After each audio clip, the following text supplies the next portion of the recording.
안녕하세요. 오늘도 사은살롱을 찾아주셔서 감사합니다. 저는 이제 곧 엄마가 되는 경기도 부천에 사는 30대 여성입니다. 저는 꽤나 긴 난임 기간을 가졌던 사람이었어요. 솔직히 시험관 시술도 하고 유명하다는 지방 한의원에 가서 약도 지어 먹어보는 등 할 수 있는 건 전부 해봤는데 잘 되지 않았었죠.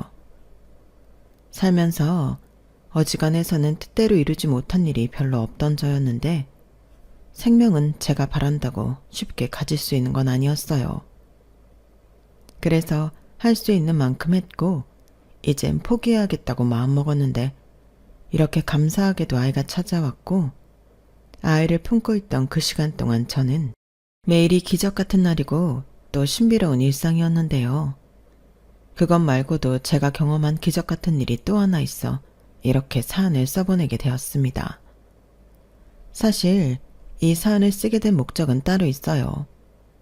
제가 제 남편 자랑을 좀 하고 싶어서 쓰는 거거든요. 저는 장담컨대 우리 남편 같은 사람은 세상에 1%도 되지 않을 거라고 자부해요.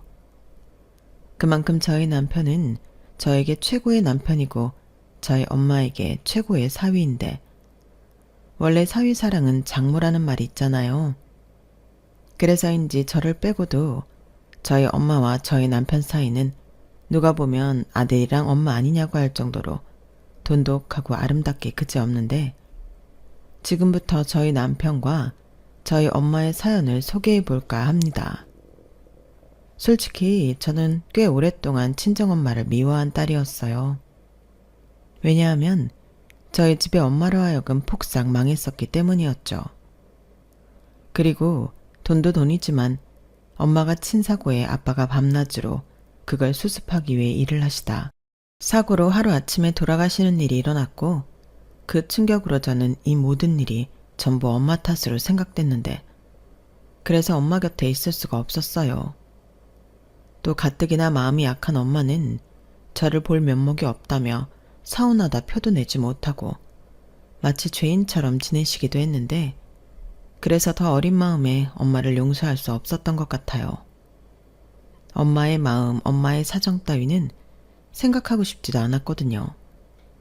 그러니 그 미움과 원망은 날카로운 가시가 되어 엄마를 공격했는데 엄마는 그런 공격을 받아도 마땅하다 생각했어요.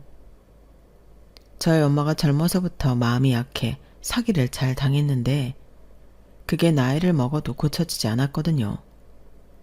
도대체 어떻게 살면 남에게 그토록 이용만 당하는 건지 어릴 때부터 무슨 보증을 잘못 썼다고 난리가 나고 또 누가 이름만 적어주면 된다는 꼬임에 만져보지도 못한 거액의 빚을 지기도 하다. 또 한 번은 돈 버는 일이라고 꼬임에 넘어가 다단계도 했었는데 그때 저는 어린 마음에도 세상에는 참 다양한 사기꾼이 있다는 걸 몸소 배울 수 있었어요. 그리고 그럴 때마다 엄마는 깊은 죄책감에 힘들어했는데 아빠는 그런 엄마를 한 번도 원망하지 않으셨죠. 다 괜찮다고 자기가 알아서 수습할 테니 너무 자책하지 말라고 엄마를 달래주셨는데 저는 그런 아빠도 이해할 수 없었어요. 그래서 화를 냈죠. 네 엄마가 착해서 그래.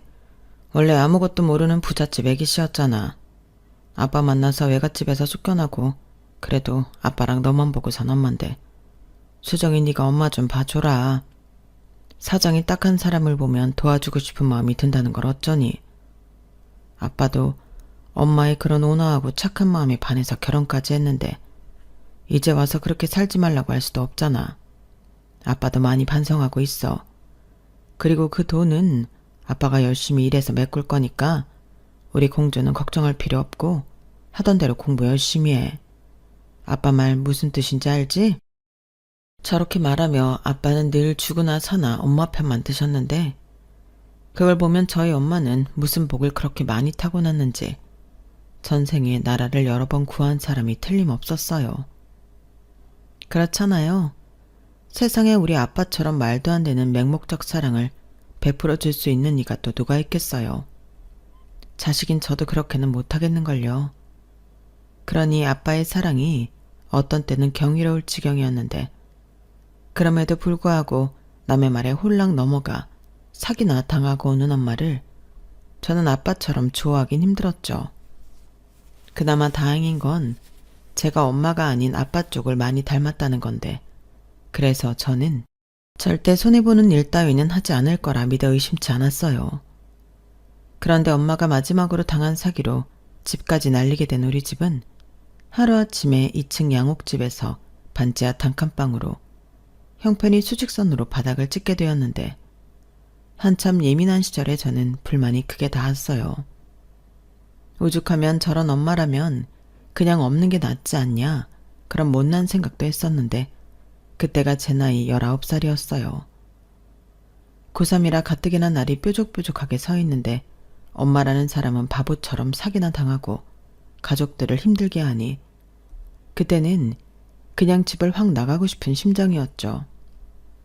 그리고 그 상황을 빠르게 수습하고 회복하려 했던 아빠는 거의 20시간 가까이 일만 하시다 퇴근길에 음주운전자의 과속으로 그만 허무하게 세상을 떠나고 마셨는데, 그때는 저도 제정신일 수는 없었어요.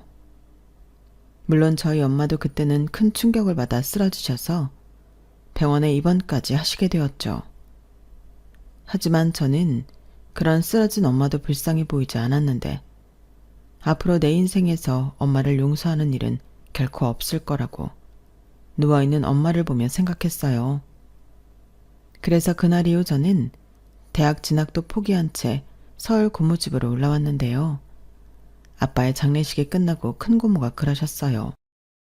나는 죽을 때까지 네 엄마 미워할 거다. 그리고 너도 네 엄마랑 같이 살다 네 인생 말아먹지 말고 고모집으로 와. 내가 내 동생 지키지도 못하고 요절하게 만들었어도 조카인 너는 내가 지켜야 하지 않겠니? 그러니까 생각해보고 서울 올라오면 연락해라. 이렇게 말씀하셨는데요. 그런데 막상 고모집에 들어가니 제 생각과 모든 것이 다르더군요. 저를 지켜주겠다는 고모는 결코 좋은 마음으로 저를 오라고 한 건 아니었어요. 거의 매일 저만 보면 저희 엄마 험담을 귀에서 피가 날 정도로 하셨는데 저를 무슨 욕바지처럼 생각하는 것 같더라고요. 그리고 저는 거기에 대고 차마 엄마 편을 들 수도 없고 또 맞다고 맞장구를 칠 수도 없으니 엄마의 잘못으로 저까지 눈치를 보고 지내야 했는데요. 결국 반년도 버티지 못하고 그 집을 나오게 되었어요. 어차피 그때는 성인이라 그때부터는 저도 일을 할 수 있었으니까요. 그래서 처음 1년은 고시원 고시태를 전전하며 일을 하고 돈만 모으며 살았는데, 그런 생활을 하다 보니 엄마와는 연락이 자연스럽게 끊어졌어요. 제가 서울에 오면서 전화번호를 바꾼 것도 있고 아마 엄마는 제가 고모집에 간 것을 알고 있는 것 같았는데, 그러니 잘 지내냐, 뭐 이런 안부 전화를 하고 싶어도 하실 수 없었을 텐데요. 그러다 계속 아르바이트만 하고 살 순 없어 취업에 유용하다던 컴퓨터 관련 자격증 몇 개를 따서 그 자격증으로 마침내 작지만 좋은 분이 많은 사무실에 취직하게 되었어요. 그리고 거기서 남편을 처음 만나게 되었는데요. 남편의 첫인상은 나이에 비해 더 어른스러웠어요. 그래서 저는 남편과 제가 나이 차이가 좀 난다고 착각했는데 나중에 알고 보니 세상에나 저보다 4살밖에는 많지 않아 꽤 충격이었죠. 왜냐하면 저는 그때 남편을 삼촌이라고 불렀거든요. 그러니 갑자기 너무 미안해졌고 남편을 볼 때마다 낯이 뜨거워 민망했는데 남편은 그저 허허 하면서 사람 좋게 웃었어요. 원래 남편 성격이 유하고 좋거든요. 그래서 남편이 부모를 일찍 여의고 친척집을 전전하다 보육시설에서 자랐다는 걸 전혀 몰랐는데요. 겉모습과 성격만 봐서는 좋은 부모님 밑에서 여유롭게 자란 티가 나는 사람이었어요. 그런데 어쩌다 우연히 남편의 그런 아픈 과거를 알게 된 저는 또다시 내가 사람을 잘못 봐서 실수했다는 생각에 고개를 들 수가 없었고, 그때부터는 어쩐지 남편을 대하는 게 무척이나 조심스러워져서 피할 때도 많아졌는데, 남편은 저와 사이가 멀어지는 걸 원치 않았는지 멀어지면 멀어질수록 저에게 더 가까이 다가와주는 사람이었어요. 왜냐하면 남편은 벌써 그때부터 저를 좋아하고 있었다고 했거든요. 그렇게 저는 처음으로 남편의 마음을 알게 되었고, 그때 난생 처음으로 남자한테 고백이라는 것도 받게 되었죠. 어찌나 수줍어 하던지 저까지도 마른 침이 꼴깍꼴깍 넘어갔는데 남편은 저에게 이렇게 말했어요. 저기 있잖아. 사실 나는 연애 경험도 많이 없고 수정이 너도 알다시피 고아 출신이라 자신감이 많이 없어. 네가 나를 싫어할 수도 있다고 생각은 하는데 혹시라도 그게 아니라면 우리 만나보지 않을래? 내가 가진 건 별로 없지만 수정이 너한테는 내가 가진 것 중에 제일 좋은 것만 주고 싶어. 이게 지금 내 마음이야.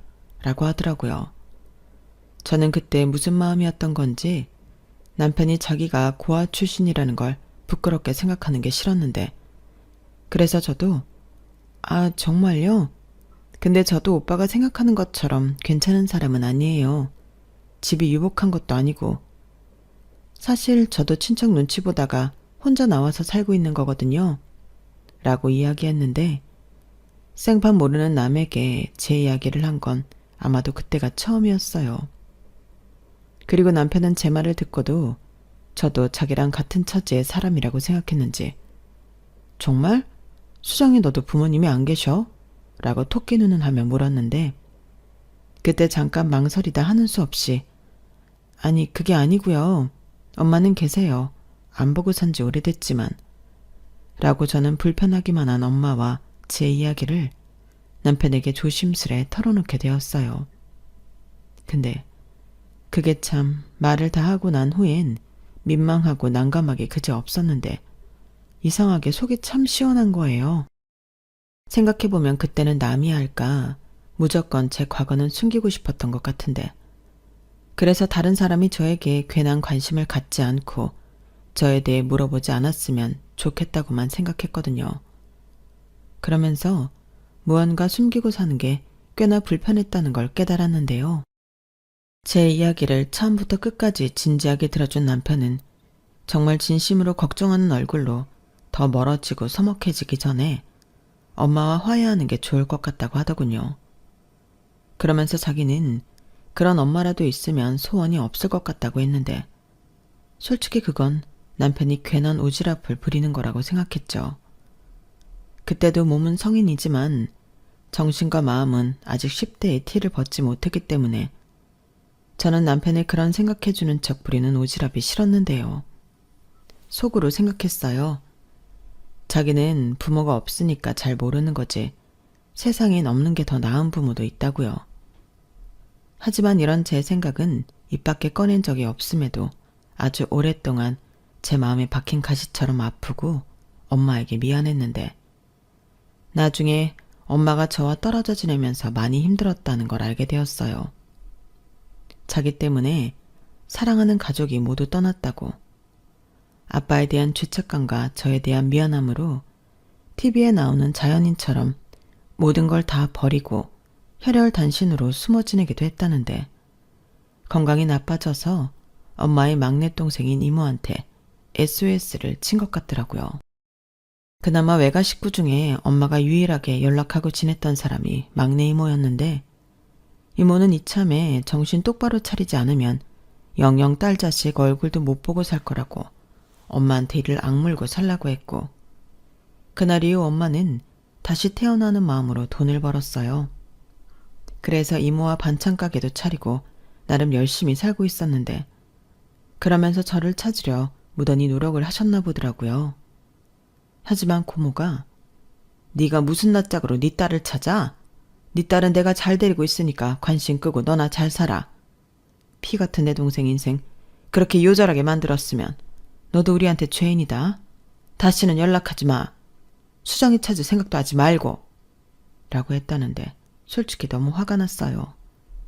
그때는 이미 벌써 제가 그 집을 버티지 못해 나간 지 한참이 지난 후였는데 고모는 마치 그때도 저를 데리고 있는 것처럼 연락하지 말라고 했으니 엄마는 그 말을 철석같이 믿었다고 했어요. 그리고 다시 연락을 해볼 생각도 못하고 그저 딸인 제가 자기를 찾아오면 돈이라도 지어줘야지 하는 마음에 악착같이 살았다고 했는데요. 그래서일까요? 제가 집을 나왔을 때 엄마의 모습과 제가 다시 엄마를 마주했을 때의 모습은 정말 많이 달랐어요. 그때 이모가 네 엄마 고생 진짜 많이 했어. 하루 온종일 너만 생각하고 너만 걱정하면서 살았어. 그건 내가 보장해. 그러니까 수정이 너도 네 엄마 그만 용서해줘라. 이젠 네 엄마 순진하게 사람한테 속지도 않고 때도 많이 탔어. 라고 했는데요. 정말로 엄마가 그동안 어떻게 살았는지 말을 하지 않아도 알 것 같은 모습이었어요. 그리고 그게 제가 남편과 연애 5년 후에 결혼을 결심하고 처음으로 엄마를 찾아간 날이기도 했는데 그땐 정말 떨려서 잠도 설치고 거의 뜬 눈으로 날을 새고 엄마가 있다는 곳에 가게 되었어요. 사실 저는 어차피 시댁도 없고 저도 친정이라 할 곳이 없으니 결혼식은 생략하고 혼인신고만 하고 살아도 된다고 생각했거든요. 둘이 어디 경치 좋은 곳에서 셀프 웨딩 사진이나 좀 찍고 같이 살아도 무방하다고 생각했는데 남편은 그건 아니라고 했어요. 둘 다 고하면 모를까 나중에 저희 엄마가 알면 속상하다고요. 그래서 솔직히 내키지는 않았지만 떠나온 단칸방에 있던 그 동네를 시작으로 엄마를 찾아보게 되었는데 그다지 힘들지 않게 엄마가 있는 곳을 알 수 있었어요. 엄마가 언제고 제가 찾아오면 자기한테 연락 좀 해달라고 여기저기 자신의 연락처를 뿌리고 갔더라고요. 그리고 모든 일을 다 잊고 혼자 자연 속에서 살겠다고 다짐했을 때도 새끼인 제가 엄마인 당신을 찾을까 핸드폰만큼은 꼭 챙겨서 갔다고 했는데 그러고 보니 엄마의 연락처는 제 기억 속에 남아있는 그 번호 그대로였죠. 그러니 제가 엄마와 연락이 닿은 건 그다지 어려운 일은 아니었는데요. 그렇게 근 7년 만에 다시 만나게 된 엄마는 조금 낯설었어요. 겉모습도 그렇고 어쩐지 성격도 예전에 비해서는 훨씬 단단하게 느껴졌는데 이모 말처럼 사회때가 좀 타서 그런 건지는 몰라도 분명한 건 옛날에 물러터지고 순진해서 사기만 당하던 모습보다는 훨씬 나았다는 거였어요. 그리고 그때는 저 역시도 고아 출신 남편을 엄마에게 소개해야 하는 입장으로 마음이 약한 엄마가 제가 사랑하는 남자를 너그럽게 봐주면 좋겠다고 생각했는데요. 아니 웬걸? 엄마는 저를 7년 만에 만나 벅찬 감동을 넘어 남편의 사안을 알고는 마치 수도꼭지가 고장난 것처럼 눈물을 멈추지 못하셨어요. 그러는 거 보면 사람의 천성은 절대로 변하는 건 아닌 것 같더라고요. 그 뒤로 지독한 사위사랑이 시작되었는데 남편은 다시금 부모가 생긴 것 같다며 행복해했죠. 그러면서 장모님 말고 엄마라고 불러. 나도 평생 아들이 있었으면 했거든. 재준이 엄마 아들 하자. 아들 같은 사위 말고 진짜 아들 해. 라고 했는데 그때 남편은 감동을 했고 저는 발끈했는데요. 당연하죠. 엄마 때문에 저희 관계가 연인 사이에서 남매가 될 판이잖아요. 엄마, 말이 이상하잖아. 그럼 우리가 남매라는 거야? 남매끼리 결혼하는 거 봤어? 엄마 오바 좀 하지 마. 아들 같은 사위 딱 거기까지만 해. 라고 진심 화를 냈는데 옆에서 이모가 어찌나 배꼽을 잡고 깔깔 웃던지 설마 네 엄마가 네 남편 뺏어다가 아들 삼겠냐? 그냥 예쁜 사위한테 엄마 해주고 싶어서 하는 말이지. 애가 왜 이렇게 융통성이 없어? 라고 하는데 괜히 저만 민망해졌다니까요. 아무튼 그런 계기들로 저랑 엄마의 사이는 7년의 공백을 메워가기 시작했는데 저희 엄마는 저희 결혼식에도 행여 아들 같은 사이가 상처받을까 혼주석도 없애고 다른 하객들과 같이 앉겠다고 하셨어요. 어차피 저도 아빠가 안 계시니 저희는 둘이 동시 입장했는데 저희 엄마가 벌떡 일어나 누구보다 큰 축하와 축복을 해주셨죠. 그래서 양가 부모님 사진을 찍을 땐 저희 엄마가 저희 부부 사이에서 팔짱을 끼고 세상 다 가진 듯 웃으셨는데 저는 그 사진이 제일로 좋아서 지금까지도 그 사진을 거실 벽에 걸어놓고 있답니다. 저희 남편도 그 사진이 제일 잘 나왔다고 좋아하거든요. 그리고 저희는 서울 신혼집에서, 그리고 저희 엄마는 서산에서 떨어져 지냈는데요. 원래도 떨어져 살았는데 결혼 후에는 그 거리가 무색하리만큼 자주 왕래하며 만났어요. 사람 마음이 진짜 이상한 게 그렇게 평생 용서하지 않고 볼 일 없다고 생각한 저였는데 엄마는 엄마라고 애틋한 마음이 생기더라고요. 아마도 고모에게 느꼈던 배신감과 엄마 없이 지냈던 서러움이 남편을 만나 엄마를 받아들이게 한 것만 같았는데요. 엄마 역시 지난날을 매일같이 후회한다며 자기는 하늘나라에 가서도 아빠만 만날 수 있으면 지옥 불구덩이도 뛰어들 수 있다고 했어요. 그래서 그런 일들을 겪으며 착한 것도 죄라는 마음에 평생 써보지도 않았던 색안경과 편견을 갖고 사람을 멀리하며 지냈다고 했는데 또 장사를 할 때 보면 그런 것도 아니었어요. 아, 왜 이렇게 오랜만에 왔어? 얼굴 보니까 어디 아프기라도 했던 거야? 안 되겠다. 오늘 장조림이랑 오이지 많이 했거든? 이거 내가 서비스로 줄게. 가서 밥 좀 푹푹 많이 먹어. 어이 총각, 매일 그렇게 고기만 사갖고 가면 어떡해. 이거 내가 돈 안 받을 테니까 나물 반찬 좀 챙겨가. 골고루 먹어야지. 이거 내가 떠리로 주는 거 아니고 아까 점심시간에 새로 무친 거거든? 그니까 가서 고추장만 넣고 비빔밥을 만들어 먹든 즉석밥에 반찬으로 먹든 좀 먹어.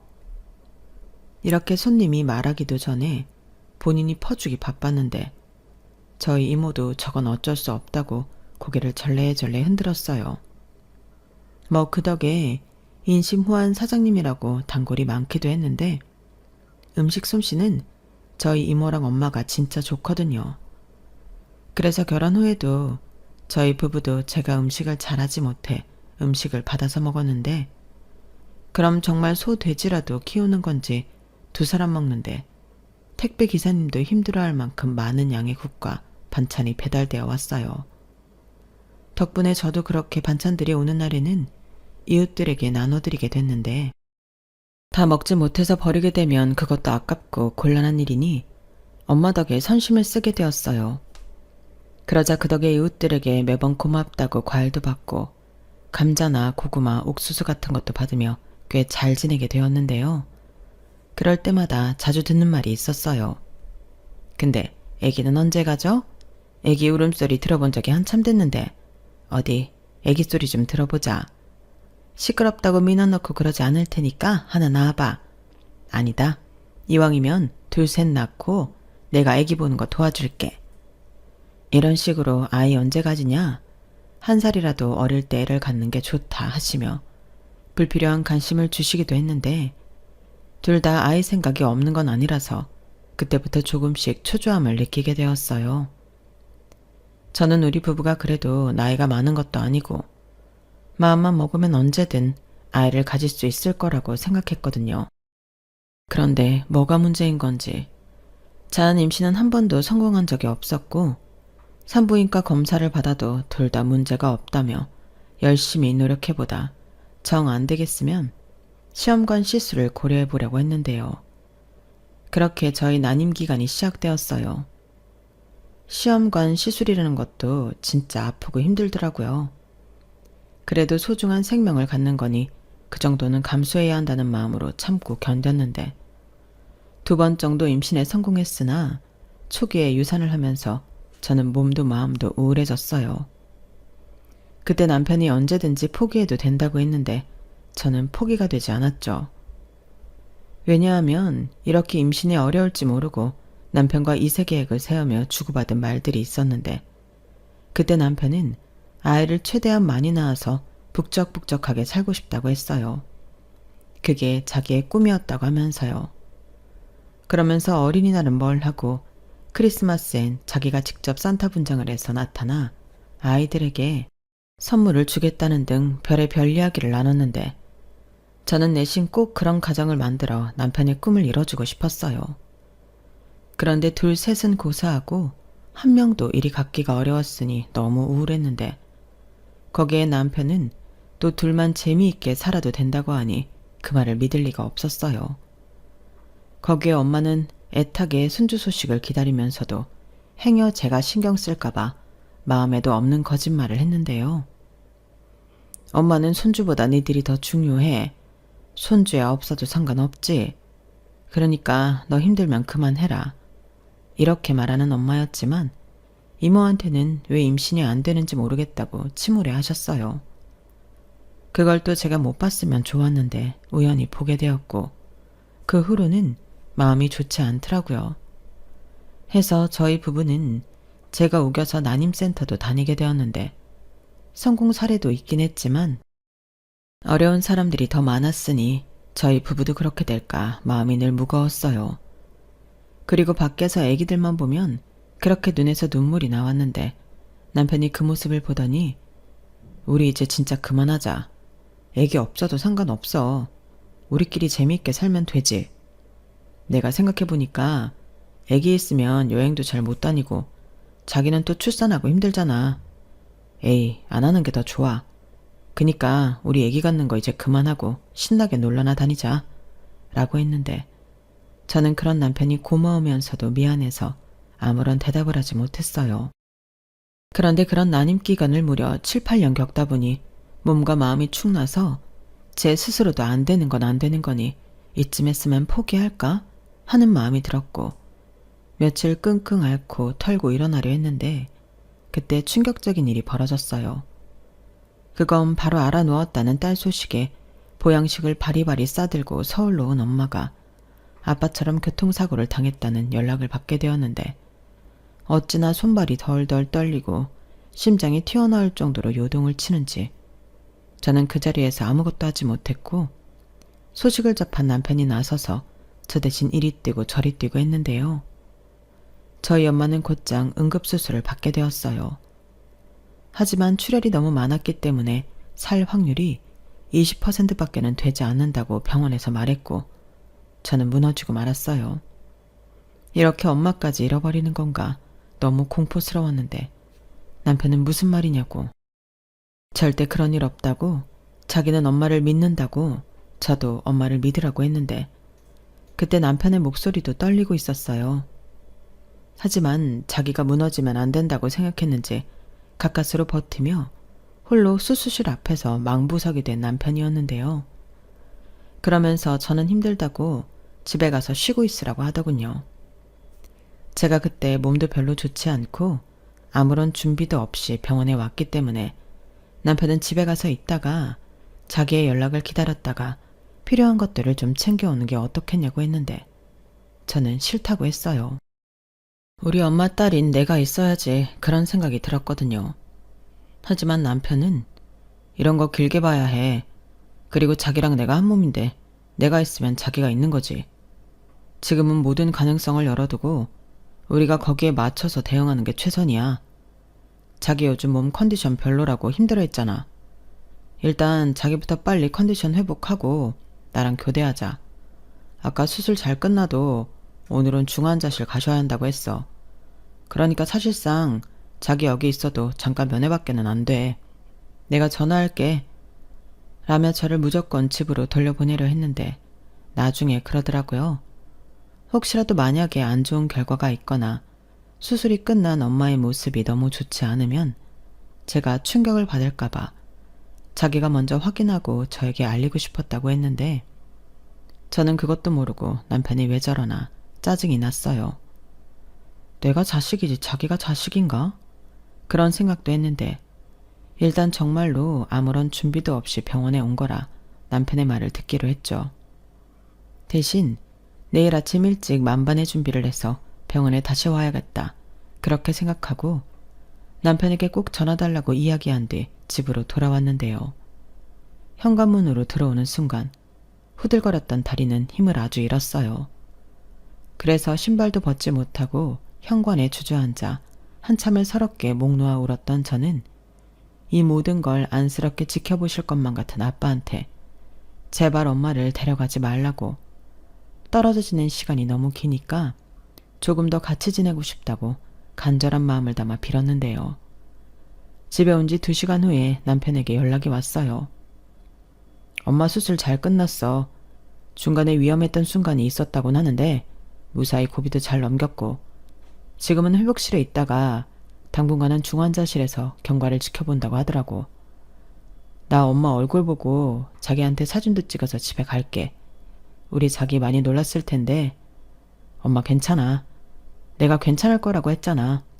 이제 잘 회복하고 깨어나면 아무 문제 없어. 정말? 우리 엄마 진짜 아무 문제 없는 거 맞지? 맞다니까. 우리 빨리 엄마 깨어나시라고 기도하자. 그러자. 저는 마지막엔 금방이라도 울 것 같은 목소리로 겨우 대답했어요. 그리고 남편의 말처럼 씩씩하게 버티자고 다짐했는데요. 괜한 임신을 바랄 것이 아니라 지금은 엄마의 건강만 바라고 있었죠. 그래서 제 손으로 병간호도 다 하고 엄마가 의식이 돌아오면 그때부터는 우리 같이 살자고 얘기하려고 마음먹었는데 하루가 지나고 이틀이 지나도 엄마의 의식은 돌아오지 않았어요. 심지어 한 달이 지나도 상황이 달라지지 않았는데 병원에서는 지금 이 상태면 의식을 언제 회복할 수 있는지 장담할 수 없다고 하더라고요. 그러니 시간이 지나면 지날수록 저는 두렵고 안 좋은 생각도 많이 하게 되는데요. 그러는 사이 이모 역시 충격이 컸는지 허구한 날 울면서 우리 언니 잘못되면 어쩌니? 그렇게 형부가고 고생만 직살나게 했는데 이제 좀 너랑 정서방 만나 사람답게 살기 시작했는데 왜 이런 일이 우리 언니한테 일어났다니. 진짜 너무 속상해. 라고 속상해 하셨는데 가게 문도 며칠째 닫고 이모는 거의 식음을 전폐하고 알아누웠다고 하더라고요. 이모부도 저희 엄마 병원에 가봐야 하는데 이모가 너무 상태가 좋지 않아 못 간다고 미안하다고 하실 정도였는데 저는 실상은 아니었지만 괜찮다고 했어요. 사실 이모를 보면 제가 와르르 무너져 울 것 같기도 했거든요. 그리고 엄마가 사고를 당한 후 저는 제가 이렇게 마음이 약하고 눈물이 많은 사람인 줄 처음 알았는데 그 피가 어디로 가나요? 저 역시 엄마 딸이 맞더라고요. 그리고 그럴 때마다 제 자상한 남편은 저를 필사적으로 지켜줬는데 남편은 매일 저에게 괜찮다고 엄마가 피곤하셔서 밀린 잠을 자는 거라며 가진 핑계를 만들어 저를 위로했죠. 저도 남편의 마음을 알았기에 맞다고 우리 엄마 곧 깨어나실 거라고 둘이 눈물이 그렁그렁해서는 애써 웃으려 했는데 그렇게 시간이 흐르다 보니 한 달 가까운 시간이 되었어요. 다행이라고 해야 하나. 수술 끝나고 일주일 정도 지난 후에는 일반 병실로 옮겨서 저와 남편이 수시로 엄마 곁을 지킬 수 있었는데 거의 남편이 자기가 있겠다고 해서 저보다 저희 남편이 병원에 있는 날이 더 많았어요. 대신 평일 낮 시간은 남편이 일을 가야 하니 제가 있었어요. 저는 임신 준비를 하면서 일을 그만뒀기 때문에 낮 시간엔 엄마 곁을 지킬 수 있었죠. 그리고 휴일은 항상 남편이 24시간 엄마 곁을 지키고 싶어 했는데요. 제가 아무리 괜찮다고 같이 하자고 해도 밤에는 자기가 있겠다고 고집을 피우던 남편이었어요. 그러면서 남편은 엄마 곁에서 물수건으로 몸 구석구석 닦아드리고 다리도 주물러드리고 노래도 불러드렸다고 했는데 그 얘기를 간호사님께 전해 듣게 되었죠. 그때는 저도 깜짝 놀랐죠. 그런데 간호사님이 연신 남편 칭찬을 하며 처음엔 우리 모두 남편분을 아들인 줄 알았다니까요. 딸이 며느리고. 근데 기록 보니까 사위가 저러고 있는 거라 우리 모두 남편분 팬이 됐어요. 요즘 진짜 저런 사람 없거든요. 저희 수간호사님도 무진장 오랜만에 보는 모습이라고 신기했어요. 라고 하는데 저는 새삼 남편에게 너무 고마움을 느꼈어요. 친자식도 하기 힘든 일을 저렇게나 정성을 다해 하다니 저도 제 남편의 진심에 눈물이 나올 지경이었는데 그래서 그 이후로 저는 저희 거실 벽에 걸린 것처럼 엄마 사랑을 남편과 공유하며 아주 오랫동안 행복하고 싶다는 꿈을 꾸게 되었어요. 그러니 엄마만 깨어나면 이제 우리 가족에게 남은 건 행복밖에 없다는 생각뿐이었는데요. 그렇게 엄마 의식이 돌아오길 기다리던 시간이 길어지면서 저희는 어쩔 수 없이 병원이 아닌 요양시설을 알아볼 수밖에 없었어요. 그즈음 저보다도 남편이 살이 너무 많이 빠져 있었어요. 얼마나 살이 빠졌냐면 옷들이 전부 커서 못 입을 정도였는데 새 옷을 사지 않으면 입고 다닐 옷이 없는 판이었죠. 그래서 그날은 남편 옷 좀 사려고 근처 아울렛을 돌고 있었는데 남편의 다급한 전화가 걸려왔어요. 엄마가 깨어나셨다면서 저더러 빨리 병원에 오라고 했죠. 저는 정말 만세라도 외칠 기세로 정말? 하고 외쳤고 불이 나게 택시를 잡아 타고 병원으로 갔죠. 그러자 정말로 의식을 찾은 엄마가 저를 보고 빙그레 웃으시는데 저는 아이처럼 달려가 엄마를 안았어요. 엄마, 내가 얼마나 기다렸는지 알아? 왜 이렇게 늦잠을 오래 잤어? 나 무서웠잖아. 아휴, 우리 딸. 엄마 못 깨어날까봐 무서웠어? 엄마가 시간이 이렇게 많이 지났는지 몰랐네. 미안해. 우리 아들도 병간호 시켜서 미안해. 무슨 그런 말씀을 하세요? 깨어나셨으니까 저는 다 괜찮아요.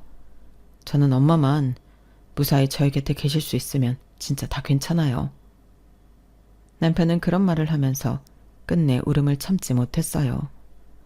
나중엔 저보다 더 엉엉거리며 서럽게 울더라고요. 그래서 저희 엄마가 두 팔을 벌려 남편을 안아주셨는데 그 병실에 있던 사람 중에 울지 않는 사람은 단 한 명도 없었어요. 그리고 저희 엄마는 마치 언제 의식을 잃었던 사람이었냐는 듯 건강하게 퇴원하셨는데 병원을 나서려는 그때 엄마가 저에게 그러셨어요. 근데 딸, 혹시 아기 가졌니? 이렇게 말하셨는데 저랑 남편은 깜짝 놀랐죠. 그럴 리가 없었기 때문에 무슨 소리냐고, 혹시 의식 잃었을 때 꿈이라도 꿨냐고 농담 반 진담 반 말했는데 엄마는 제 몸이 좀 변한 것 같다고 집에 가는 길에 산부인과에 들러보자고 하셨어요. 저는 무슨 말도 안 되는 말을 하는 거냐? 저는 곧 월경을 할 날짜가 다가오고 있다고는 했는데 엄마가 그러니까 괜히 한번 확인해 보고 싶었고 저는 산부인과에 들르기 전에 임신 테스트기를 먼저 사서 화장실에서 확인을 했는데 아주 또렷한 두 줄이 나타났어요. 얼마나 놀랐는지 처음 보는 그 두 줄이 너무 신기했는데요.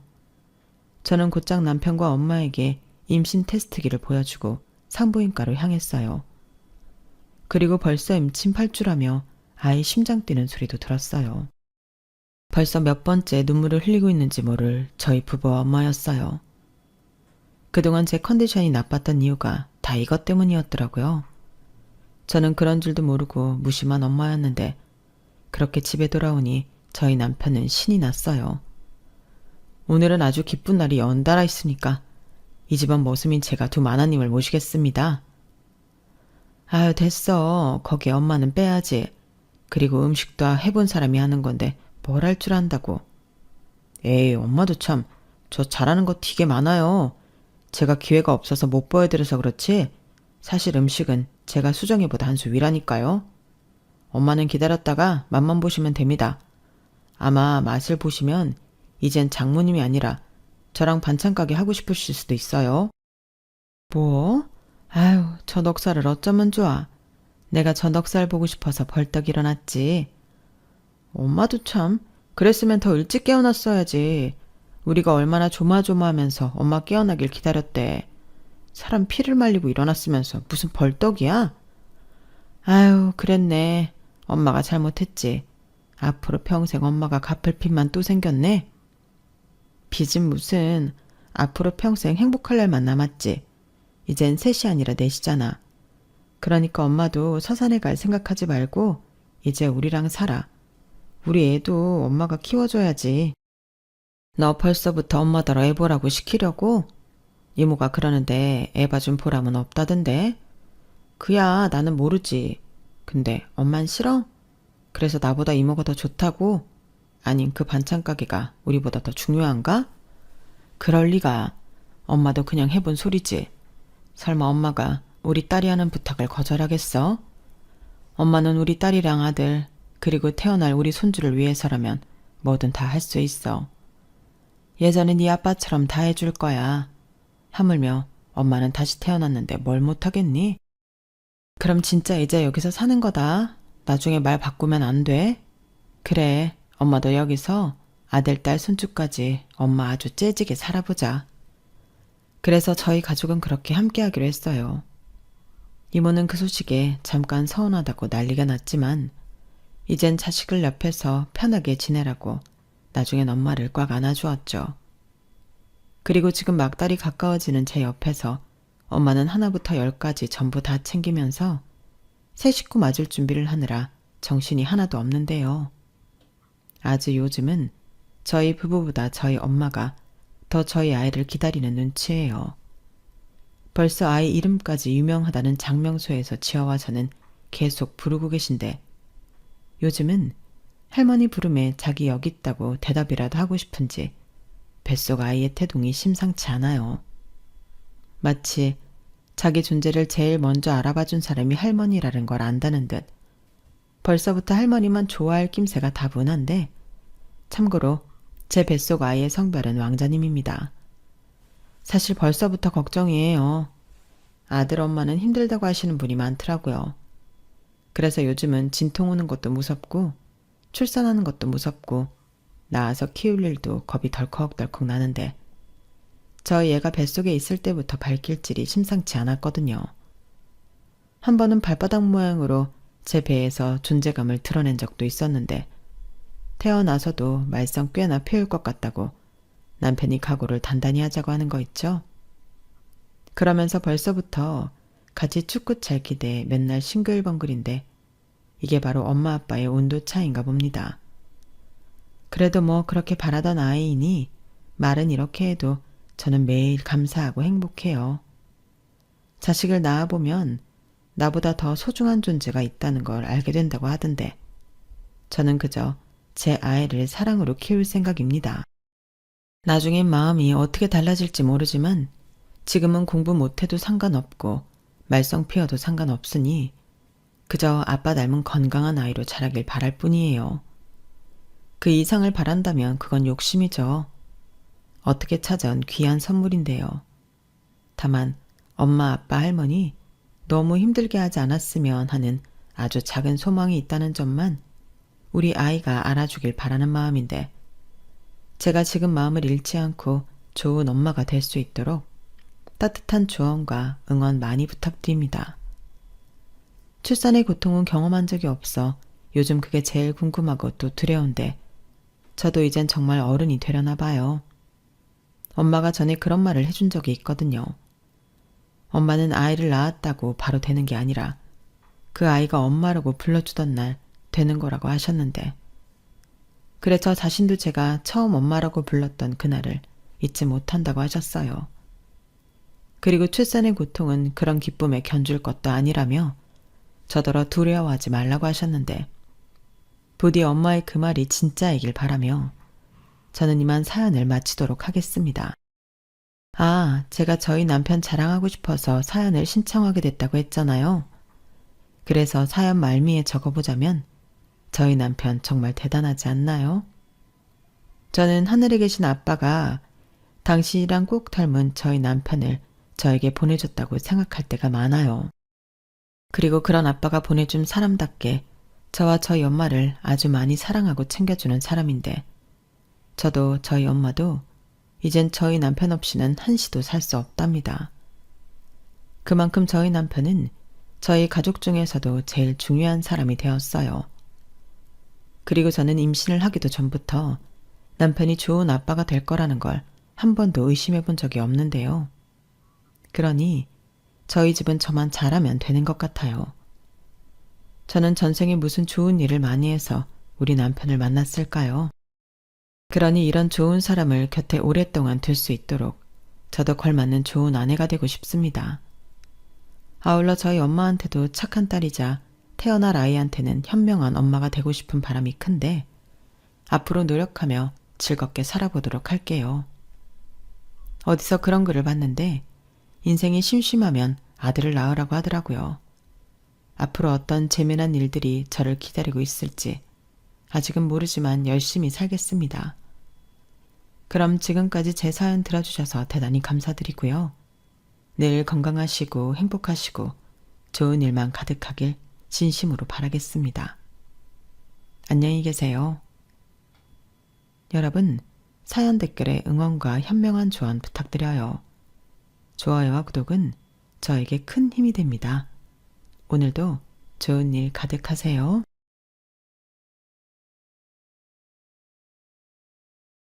안녕하세요. 오늘도 사연 살롱을 찾아주셔서 감사합니다. 저는 이제 50대를 바라보고 있는 한 워킹맘이에요. 결혼하고 15년 동안 줄곧 저를 견제하며 자신의 우월감이 제게는 치욕스러움이 되길 바랬던 신우이의 시기와 질투가 어떤 결말을 맞이했는지 여러분과 나누고 싶어 사연을 씁니다. 저와 남편은 평범하게 2년 정도 연애를 하다가 결혼을 하게 되었고 애교쟁이 아들과 함께 행복하게 사는 평범한 여자였어요. 시부모님과도 원만하게 잘 지내고 직장에서도 능력을 인정받으며 크게 부족한 것 없이 지내고 있었죠. 하지만 언제나 유일하게 하나, 신우이가 저를 잡아먹지 못해 안달이었어요. 신우이가 그러는 이유를 묻는다면 솔직히 저도 잘 모르겠어요. 아무리 생각해도 저는 신우이에게 크게 잘못한 일도 없고 나쁜 짓을 만들어 사이를 악화시킬 이유는 더욱이 없었죠. 신우이가 크든 작든 제게 항상 예민한 촉을 세우고 있다는 느낌은 결혼 후 얼마 되지 않고부터였어요. 제 결혼식장에 단정한 옷과는 아주 거리가 멀어 보이는 브라탄 미니 원피스를 입고 올 때부터 이상하다는 것을 느꼈어요. 시부모님과 남편, 저희 부모님과 지인 하객들 모두 눈을 비비고 다시 신우이의 복장을 쳐다볼 정도였죠. 결국 시부모님에게 등짝을 맞는 결과를 맞이했지만 신우이는 눈도 깜짝하지 않았어요. 너 미쳤어?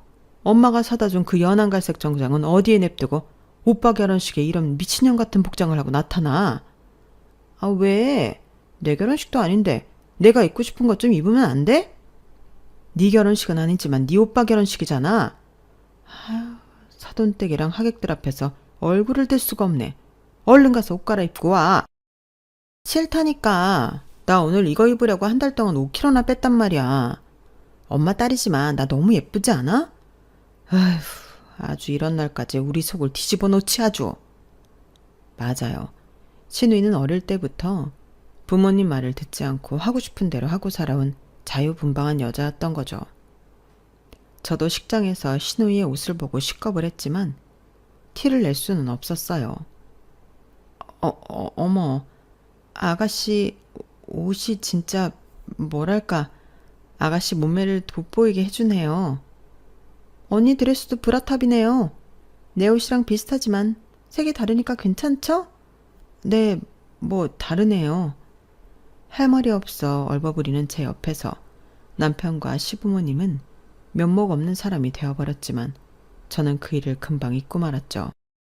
하지만 식을 마치고 완전 남편의 아내로 들어앉자 신우이는 시도 때도 없이 제게 잽을 날리며 들어오더군요. 언니, 결혼한 지 얼마나 됐다고 몸이 벌써 이렇게 퍼졌어요? 혹시 임신했어요?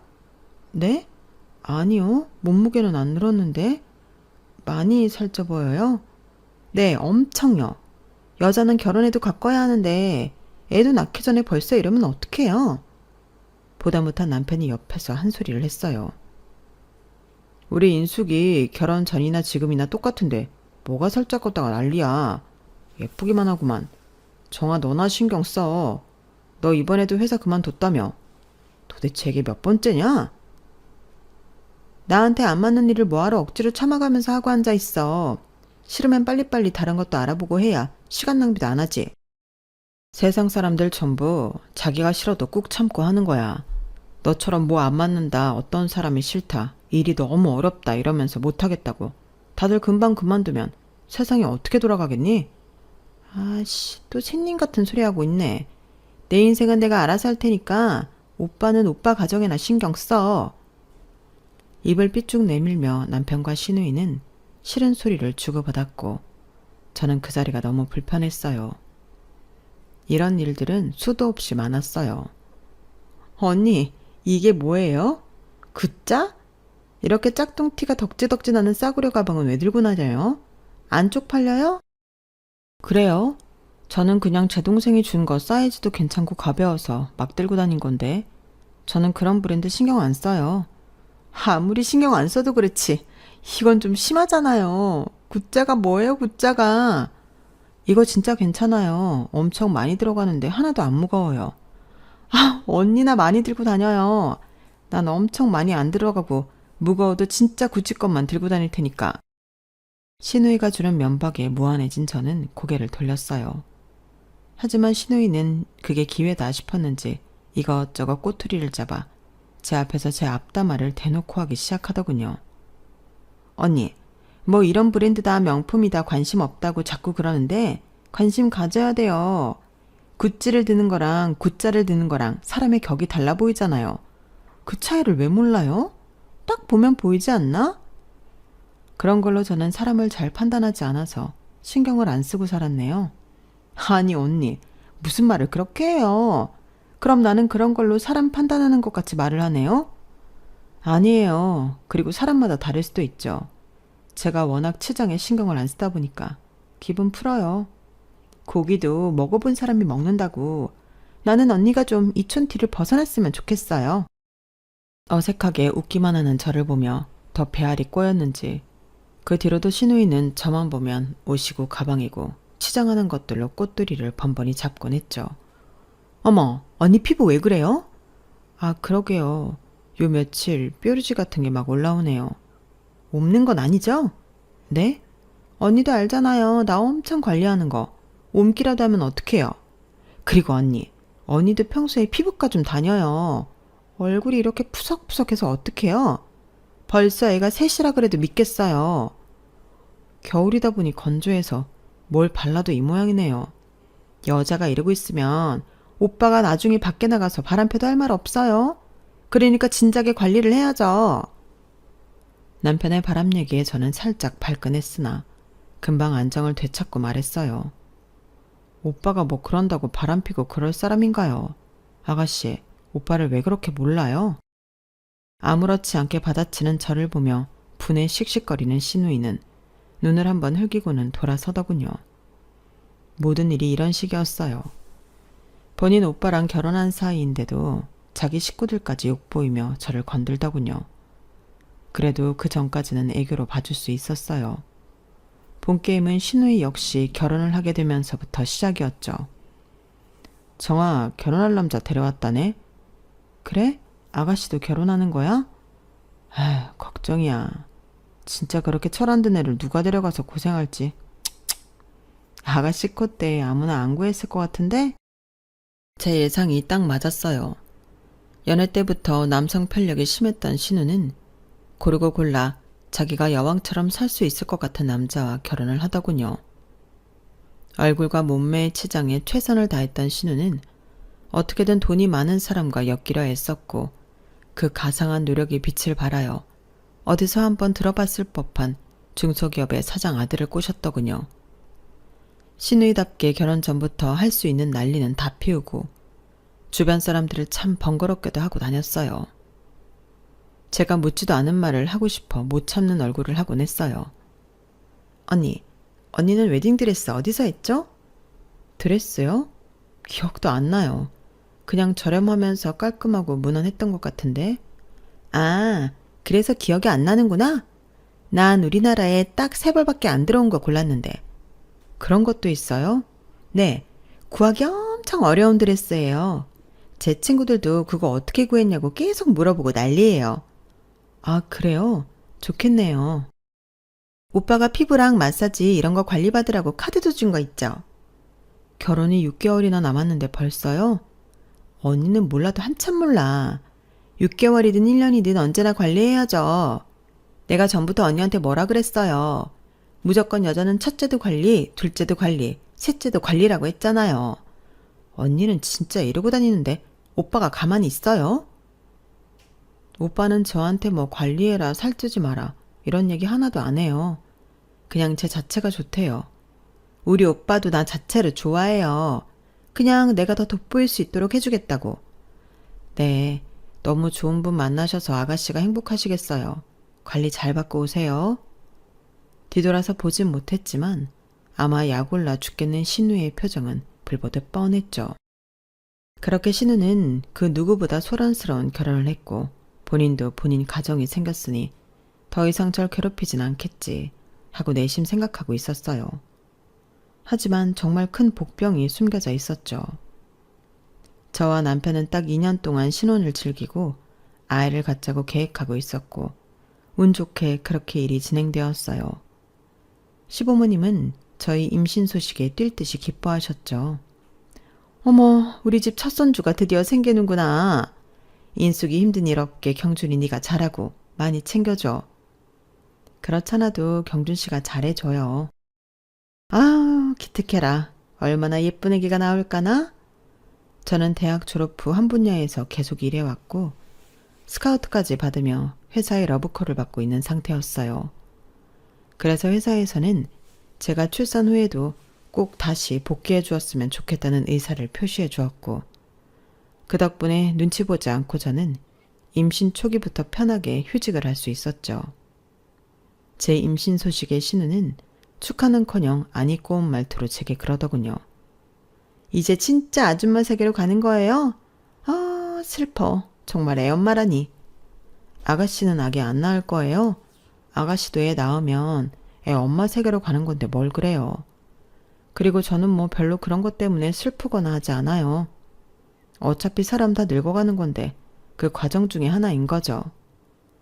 애 낳고 몸매도 망가지고 내가 먹고 싶은 거 사고 싶은 거 하고 싶은 거 다 양보해가며 어떻게 사냐고 아가씨가 물었지만 전 좋아요. 난 그렇게 못 살아요. 애 안 낳을 거예요. 아가씨, 서방님 댁에서도 그렇게 하라고 그러셨어요? 서방님 외아들이라 손주 많이 보고 싶어 하실 텐데. 그건 그쪽 사정이죠 뭐.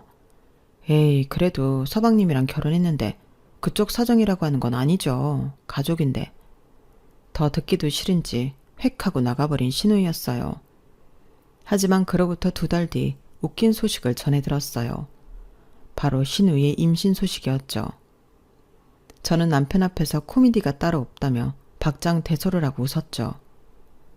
지난번에 나 이제 엄마 돼서 불쌍하다고 그랬던 아가씨가 준비를 안 하고 임신을 한 거야? 아니면 내가 임신하니까 따라서 한 거야? 설마 임신을 따라 했겠어? 하긴 자기는 죽어도 애 안 낳을 거라고 그랬었는데 웃기네 상황이. 그렇잖아도 멀쩡히 잘 크고 있는 애 지우고 싶네 어쩌나 하면서 어머니랑 아버지 심장 떨어뜨리는 발언에서 한번 난리 났었어. 진짜? 아, 아가씨도 진짜 참. 걔는 도대체 생각이 어떻게 박힌 애인지 모르겠어. 결혼도 했고 남편이 자가하고 싶다는 거 다 해줘. 이제 아기 낳고 본인 울타리 쌓아가면 되는데 뭔 생각으로 저러는지 참. 내 동생이지만 한심해. 그래서 그냥 낳는 거지? 나쁜 생각 안 하고. 저쪽 식구들까지 임신을 알았으니 더 이상 빼박이지. 무조건 낳아야지. 역시나 신우는 울상인 얼굴을 감추지 못하고 결국 출산을 하기로 했다더군요. 그 다음에 제가 아들 인우를 먼저 낳았고 신우는 6개월 뒤 역시 아들을 낳았어요. 한 집에 갑자기 갓난아이가 2이나 생기니 시부모님들은 기뻐서 주체하시지를 못하시더군요. 올해 복덩이가 2이나 굴러 들어왔네. 필요한 것 있으면 뭐든 말만 해. 아니에요 어머님. 인우는 그래도 조금씩 통잠 잦아서 좀 편해졌어요. 지금 아가씨가 제일 힘들 거예요. 한참 갓난쟁이라. 걔는 인생에 힘들어 본 적이 없어서 이번에 뭐가 진짜 힘든 건지 한번 겪어봐야 돼. 하지만 신우는 역시 우리의 예상을 한참 뛰어넘는 비상한 사람이었어요. 출산을 하고 빨리 살을 빼겠다며 모유 수유도 전혀 하지 않고 몸 추스리는 대로 필라테스부터 시작했다고 하더군요. 게다가 돈 있는 것은 과시를 해야겠어서 그 갓난쟁이 용품을 전부 백화점에서만 샀다고 하더군요. 에? 아기는 금방금방 크는데 그거 다 아깝겠시리. 우리 인우 쓰던 거 물려받아도 되는데. 정화개가 퍽도 물려받겠다. 아주 질색팔색을 할걸. 엄마랑 아빠도 완전 포기했어. 유모차도 디럭스니 휴대용이니 하며 집에 5개씩 디자인별로 사놓고 이서방한테 큰 차로 바꿔달라. 그래서 차도 하나 더 뽑았대. 애 옷이며 기저귀 가방이며 젖병이나 뭐 하나 저렴한 게 없다네. 이서방도 참. 정화가 다 해달라고 그걸 다 해주니 제가 저렇게 버릇이 없지. 뭐라더라? 심지어 아기 기저귀까지 무슨 외국에서 유기농으로 제작해서 귀한 거 구해서 어렵게 쓴대. 유난이야 아주. 아가씨도 자기가 막상 애 낳아 보니까 좋은 것만 해주고 싶어서 그러지 뭐. 그리고 서방님네가 또 능력이 되니까 뭐 해달라는 거 다 해주시는 거고. 그렇게 말하니까 내가 괜히 미안하네. 당신은 맨날 인터넷에서 최저가 비교해가며 사고 그러는데 아우 난 비싼 거 찾아다니는 시간이 더 아까워. 그리고 인우도 눈 깜짝할 사이에 클 텐데 뭐. 미안해. 내가 더 잘할게. 자기 지금 충분히 잘해주고 있어. 아들을 낳고 저희는 뭔가 더 끈끈하게 연결된 진짜 가족이 된 것 같았죠. 물론 아기가 언제나 예쁘고 좋았던 것만은 아니었지만 대부분의 육아를 남편이 함께 해줘서 그나마 덜 힘들 수 있었어요. 시간이 조금 지나니 아니나 다를까 신우에게 연락이 슬슬 오기 시작하더군요. 언니, A 브랜드 들어봤죠? 네? 그게 뭔데요? 그걸 왜 몰라요? 아기용품 파는데. 아, 글쎄요. 전 처음 들어보는데. 거기서 이번에 아기 침대 완전 잘 빠진 거 들어왔다는데? 그래요? 그런데 지금 저희 세 식구 어차피 다 바닥에서 같이 자서 아기 침대는 굳이 필요 없을 것 같아요. 뭐라고요? 셋이 같이 바닥에서 잔다고요? 애를 왜 바닥에서 재워요? 침대에서 재울 수는 없으니까 다 같이 바닥에 내려와서 자고 있죠. 아기 쪽은 가도 따로 해놓고. 아, 언니 진짜 답답하네요. 애들은 몸이 아직 말랑해서 바닥에서 함부로 재우면 안 돼요. 지금부터 좋은 침대에서 올바르게 재워야 척추도 발라지고 그래야 키도 잘 크죠. 신우가 너무 타박을 해대서 갑자기 제가 육아도 잘 못하는 못난 엄마가 된 기분이더군요. 그런가요? 거기까지는 생각 못 해봤네요. 그 아기 침대 1,500만 원 정도 하니까 오빠랑 잘 상의해서 하나 마련해요. 네? 아기 침대가 1,500이요? 1억 5천이어도 사줘야죠. 아기가 쓰는 건데. 우리는 방에 하나, 아기 방에 하나, 2개 사기로 했어요. 결국은 우리에게 사줄 것도 아니면서 본인 집에 비싼 아기 침대가 있다는 것만 홀랑 자랑하고 전화를 끊더군요. 신우이가 저를 견제하고 하대하는 방식이 아이들이 태어난 후 바뀌었다는 것을 느낄 수 있었어요. 그 전까지만 해도 제게만 주던 모욕감을 제 아들에게까지 적용시키며 죄책감을 유발하려는 듯 했죠. 전화를 끊고 처음으로 신우이의 그런 공격이 언짢아진 저는 다음번에 또 비슷한 일이 있으면 말을 해야겠다 싶었어요. 하지만 그런 일은 얼마 지나지 않아 또 일어나고야 말았죠. 간만에 시댁에서 온 식구가 모여서 저녁을 먹기로 한 날이었죠. 아이가 둘 생겼을 뿐인데 집은 전보다 훨씬 생기가 돌더군요. 아버님과 어머님은 식사도 잊으시고 제 아들 인우와 신우의 아들 민규를 안고 예뻐하시느라 정신이 팔려 계셨죠. 어머님 아버님 식사하세요. 제가 볼게요. 아니다. 먼저 먹어. 우리는 얘네 보기만 해도 배부르다. 우리 걱정 말고 니네 편하게 먹어. 감사합니다. 어머님 아버님. 시부모님의 배려 덕분에 저와 남편 신우와 서방님은 한자리에 앉아 맛있게 식사를 할 수 있었어요. 맞다 자기야. 내일 그 아기 장난감 중고거래에 가지러 가기로 했어. 그래? 내가 차 갖고 얼른 가서 가져올게.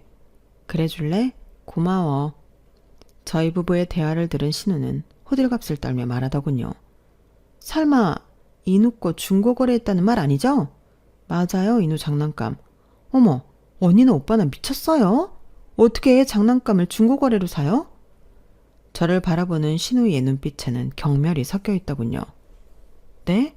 저희 아기용품 중고거래로 많이 샀었는데 깨끗하게 쓰기도 했고 가져와서 저희가 한 번씩 더 소독도 해요. 아무리 그래도 그렇지 애가 물고 빨고 하는 건데 어떤 더러운 엄마가 쓴 건지도 모르는 걸 어떻게 쓴단 말이에요? 정정아, 다들 육아하는 방법이 다른 거야. 뭘 그렇게까지 심하게 얘기해? 언니만 이상한 줄 알았는데 오빠까지 완전 미쳤네. 오빠, 내가 이상한 거야? 내 물건도 아니고 아기 건데 중고거래라니. 인우가 너무 불쌍해. 서방님에게 동의를 구하며 신우는 제 아들을 아주 불쌍한 애로 만들고 있더군요. 서방님은 옆에서 아무 말도 못하고 저희 눈치만 보고 있고요. 아가씨, 불쌍하다뇨. 뭐가 불쌍해요? 인우가 불쌍하다고요. 평생 돈 쓸 줄도 모르고 뭐 누릴 줄도 모르는 언니랑 오빠 같은 부모 만나서 저 어린 것이 벌써 중고 물건이나 갖다 쓰고. 정정아, 말 조심해. 남편은 신우에게 삿대질까지 해가면서 소리를 치더군요. 내가 뭐 틀린 얘기했어? 맞잖아. 그렇게 구질구질하게 살면서 무슨 애를 키운다고? 아가씨, 보통의 엄마들은 자기 아기들이 쓰는 거라고 생각하면 몇 번이고 씻고 몇 번이고 빨고 닦아가면서 깨끗하게 사용해요. 저 역시 그렇게 하고 있고요. 그래서 중고여도 어른이 쓴 것처럼 오염되어 있을 거라고 생각하지 않아요. 그리고 아까도 말했듯이 집에 가져와서 제가 다시 한번 또 깨끗하게 세척하기도 하고요. 아기들은 가지고 놀아봐야 길면 3달인데 매번 그걸 사줄 수도 없고 그렇게 해줘서도 안 된다고 생각해요. 저희가 인우를 사랑하는 마음은 그 어디에 비교해도 작지 않아요. 그러니까 인우가 새 물건을 쓰지 못해 불쌍하다거나 그런 식으로 말하지 않았으면 좋겠어요. 그리고 아가씨 조카예요. 남 아니잖아요. 여태껏 보지 못했던 차분하면서도 힘이 실린 제 목소리에 신우와 다른 가족들은 움찔하는 것 같았어요. 저는 다시 한번 신우에게 말했어요. 저를 내리까는 건 얼마든지 괜찮아요. 그런데 우리 인우까지 그러지는 마세요. 저도 다 알아요. 아가씨 그러는 거 다 본인 자격지심 때문이잖아요. 뭐라고요? 자격지심이요? 이번에는 신우가 발끈하고 일어서더군요. 이 집에 들어오고서부터 얼굴 몸 관리 좀 해라. 오빠 바람 피면 다 내 탓이다. 하나부터 10까지 제 지적질하고 이제는 애 태어나니까 뭐라고요? 1,500짜리 아기 침대를 2대나 들였다고요? 물렁한 아기 척추가 어쩌고저쩌고 하면서 그렇게 백화점에서 민규 거 사다 나르면 아가씨 자격지심이 좀 사라지냐고요. 신우는 너무 열이 받아 눈까지 벌개져 저를 쏘아보고 있더군요. 제가 아가씨한테 뭘 그렇게 잘못했어요? 왜 그렇게 절 못 잡아먹어서 안달이었어요? 전 아가씨한테 나쁜 감정 하나도 없었어요. 아가씨만 생각하면 정이 뚝뚝 떨어졌지만 그래도 잘 챙겨주시는 시부모님과 자상한 남편 때문에 여기까지 참고 온 거예요. 이제는 아가씨 정말 신물나네요. 그렇게 저한테 모욕 주고 해서 얻고 싶은 게 뭐였어요? 이 언니가 도대체 뭐라는 거야? 언니한테 자격지심 같은 거 느낀 적 단 한 번도 없거든요. 언니가 나랑 비교나 될 수 있는 급이라고 생각해요? 주제가 많이 높네요. 그때였어요. 남편의 큰 손이 신우의 뺨을 세게 스치고 지나갔죠. 모두 놀라 어안이 벙벙했고 큰 소리에 인우와 민규는 울음을 터뜨렸죠. 뭐? 정정아, 너 말 조심하랬지? 왜 때려? 오빠가 뭔데 날 때려? 오빠가 무슨 자격으로 날 때리냐고. 울며불며 달려드는 신우를 서방님이 뜯어 말리고 시부모님들은 아기를 안고 얼른 방으로 들어가 버리셨죠. 적당히 해야 말이지. 뱉는다고 다 말이 아니야. 어릴 때부터 오냐오냐고 예뻐해주니까 세상에서 지가 제일 잘난 줄 알고. 그런 나쁜 버릇은 도대체 어디서 배운 거냐? 조용히 해. 나한테 이래라 저래라 하지 마. 정정아, 넌 아직도 네가 잘못했다고 생각 안 하는 거지? 빨리 언니한테 사과해. 빨리.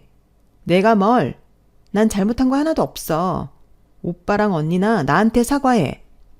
이게 아주 끝까지. 또 손이 올라가려는 남편을 말리느라 저는 숨까지 차더군요. 결국 그날 시댁에서의 식사는 모두 엉망이 되고 말았죠. 시부모님도 어쩔 줄 몰라 쩔쩔매고 있고 화난 남편은 씩씩거리며 가쁜 숨을 몰아쉬고 있었죠. 아가씨는 다시 볼 일 없을 거라고 엄포를 놓고는 민규를 안고 서방님과 쌩하니 나가버렸고요. 아버지 어머니 죄송해요. 제가 그랬으면 안 됐는데 저도 모르게. 에휴, 세상에 둘밖에 없는 남매인데 그렇게 싸우면 어쩌자는 거냐.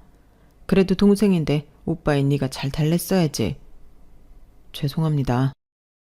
누가 봐도 신우의 잘못인데 남편이 죄인처럼 시부모님 앞에서 고개를 숙이고 있더군요. 그 이후로 우리는 더 이상 신우 쪽과 연락을 하지 않았어요. 먼저 연락도 오지 않았거니와 우리가 먼저 하지도 않았죠. 저는 괜히 저 때문에 남매 사이가 나빠진 것 같아 죄책감이 밀려왔죠. 미안해 여보. 괜히 나 때문에. 아니야. 옛날부터 정화가 당신한테 함부로 굴고는 했잖아. 몇 번이나 주의를 주고 야단도 쳤는데 결국에는 이 사달이 났어. 당신 탓이 아니야. 한 번은 이렇게 될 줄 알았어. 그 후로 3년이라는 긴 시간 동안 저희 부부와 신우부부와는 왕래 없이 지냈고 그 어느 때보다 조용한 명절들을 보냈어요. 그러다 어느 날 시아버지가 쓰러졌다는 소식을 듣게 되었죠. 너무 놀라 남편과 병원에 달려가서 의사 말을 듣고 있는데 눈물이 가득 고인 채로 신우가 달려오더군요.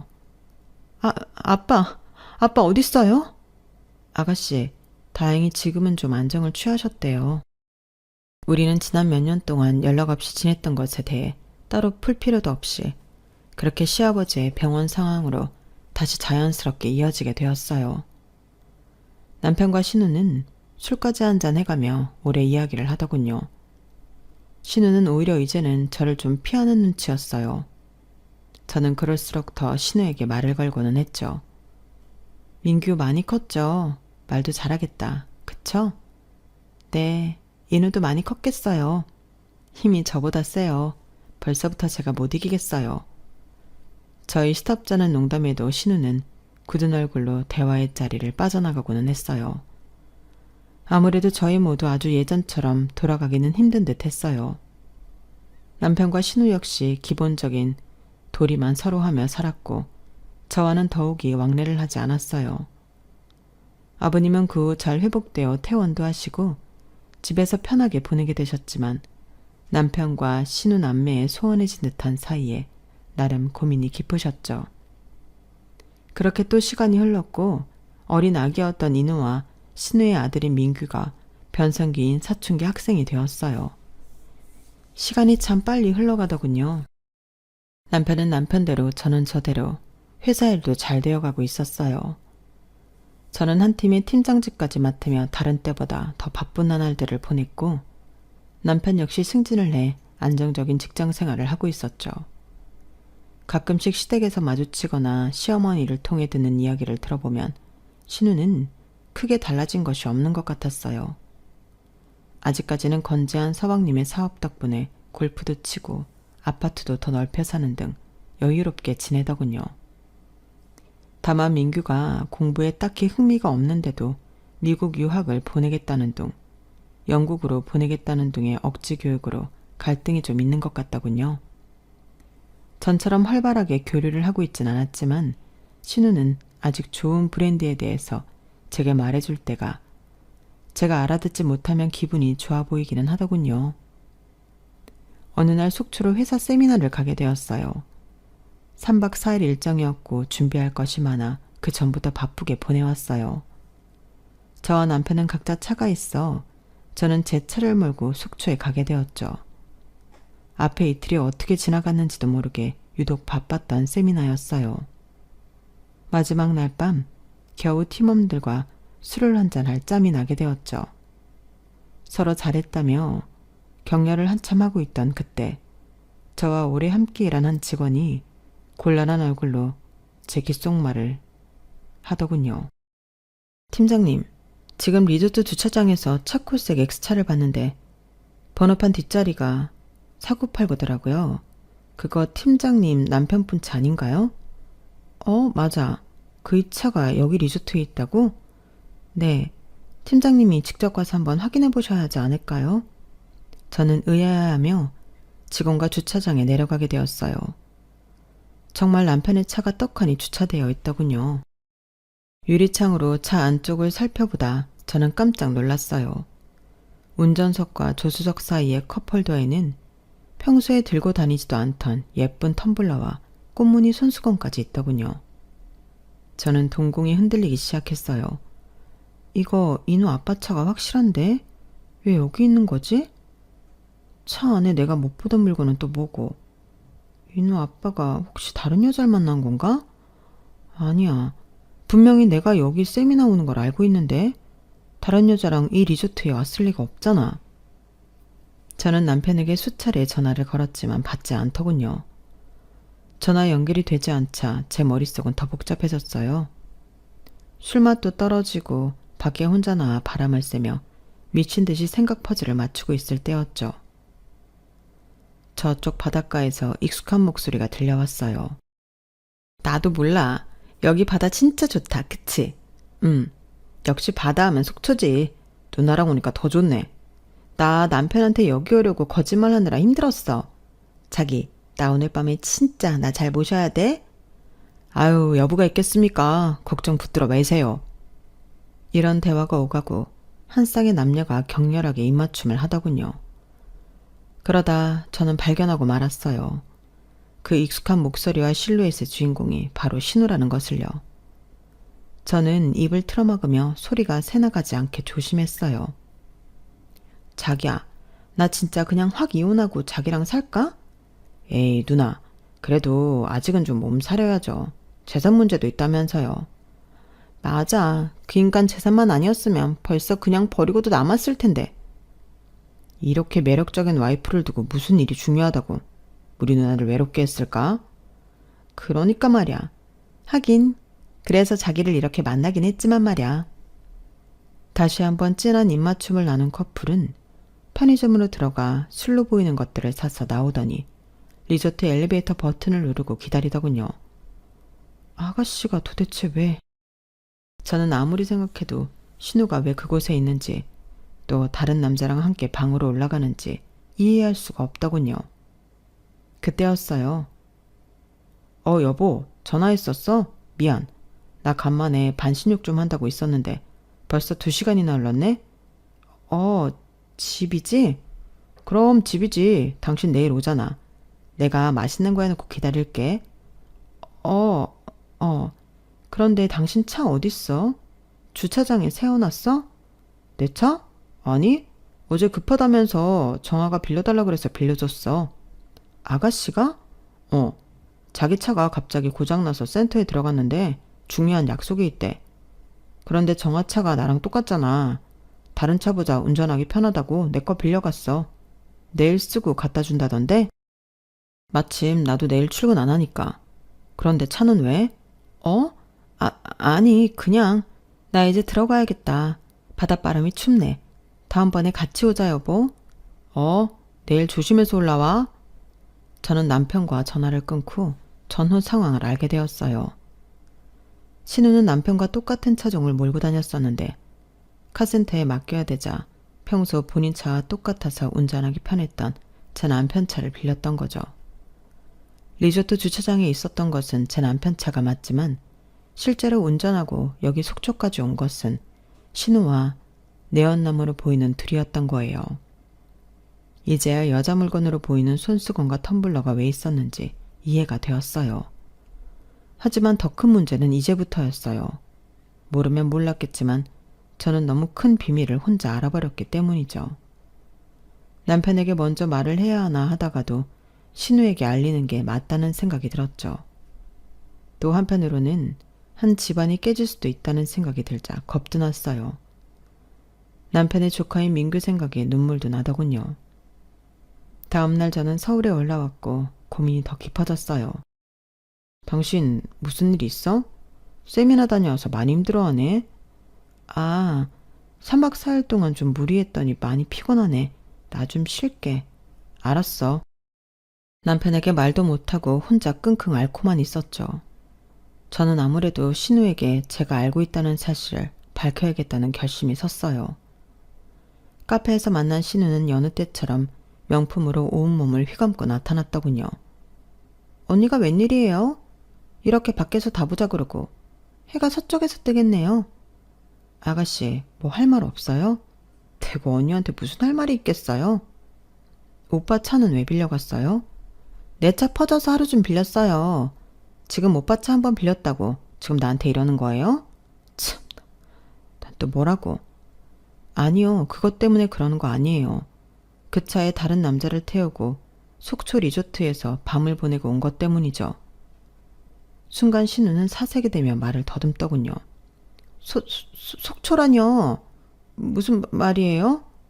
아가씨, 민규 생각해야죠. 어쩌려고 그래요? 네?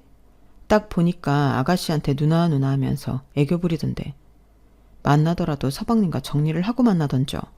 이건 아니잖아요. 네? 제가 구체적으로 말을 하자 신우는 바로 의자에서 일어나 바닥에 무릎을 꿇고 제게 빌며 말했어요. 언니 제발 비밀로 해주세요. 민규 아빠가 알면 끝장이에요. 네? 모른 척 해줘요 제발. 저는 깊은 한숨을 내쉬었어요. 아가씨한테 협박하거나 그러려고 이런 얘기 꺼내는 거 아니에요. 나도 아무한테도 말 안 했어요. 아가씨가 정신 차리면 해서 이렇게 둘이 만나 얘기하는 거예요. 언니, 그동안 내가 못되게 군 거 미안해요. 맞아요. 언니한테 자격지심 느끼고 그래서 그랬던 거예요. 나는 공부도 잘 못했고 어디 한 곳에서 진득하게 일도 잘 못했는데 언닌 달랐어요. 뭘 꾸미지 않아도 뭔가 다른 느낌을 풍기고 결혼해서 애까지 낳았는데 직업적으로도 성공해서 다른 사람들한테 대단하고 칭찬도 받고 그랬잖아요. 중고 거래로 이는 물건 사면서도 하나도 쪽팔려 하지도 않고 제가 사고 입고 하고 다니는 것들 하나도 안 부러워하고 욕심도 안 내고 그런 모습이 너무 짜증났어요. 밖에 다른 사람들은 내가 돈 많은 남자랑 결혼했다고 다 누리면서 사는 거 부러워 죽겠다고 난린데 언니는 언제나 뭔가 평온했잖아요. 그래서 내 입장에서는 이상하게 마음 쳐놓고 싶은 거였어요. 그래서 인우가 불쌍하니 어쩌니 이상한 말도 하고. 진짜 미안해요 언니. 언니 내가 다 잘못했어요.